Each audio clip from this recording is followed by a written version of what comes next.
ఇగో అంచనా డబ్బులు సెక్రటరీ నిర్మాణంలో అవకతవకాలు 617 కోట్ల అంచనాతో పనులు ప్రారంభం 1.150 కోట్లు దాటిన వ్యయం. చూడండి 617 కోట్లతో ఇది ఏసీలు అంచనా, కానీ ఎంత చేసిలు డబ్బులు ఒక 1150 కోట్లు దాటిన వ్యవహారం. చూడు ఫర్నిచర్కే 200 కోట్లు ఆయన నాసి రకమే. ఎంత మోసం చూడండి. తెలంగాణ ప్రజలారా మన ఆత్మగౌరవాన్ని ఎక్కడ పెట్టి చూడండి.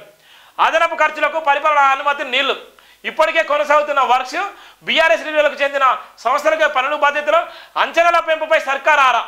ఇక అందుకొని చంపాలి దొంగలు వీళ్ళు.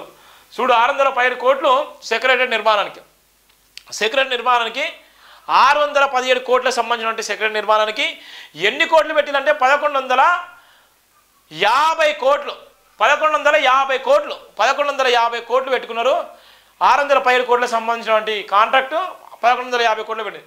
ఫర్నిచర్కి నాసిరకం ఫర్నిచర్కి ఎంత అంటే 200 కోట్లు. ఇప్పటికీ కూడా సెక్రటరీలో పనులు కొనసాగుతున్నాయి. ఇంకా కొన్ని సందర్భాల్లో కిటికీలు పెట్టలేదు, కొన్ని సందర్భాల్లో బాత్రూమ్ డోర్స్ పెడుతున్నారు, కొన్ని సందర్భాల్లో ఇంకా వర్క్ చేస్తూనే ఉన్నారు. కొత్త సెక్రటరీలో అంత ఘోరంగా అవమానమే కాదు, ఎంత మోసం అంటే అంత మోసం చేసారు. చూడు 617 కోట్ల అంచనాతో ప్రారంభమైనటువంటి సెక్రటరీ 1150 కోట్లు దాటిన వ్యవహారం.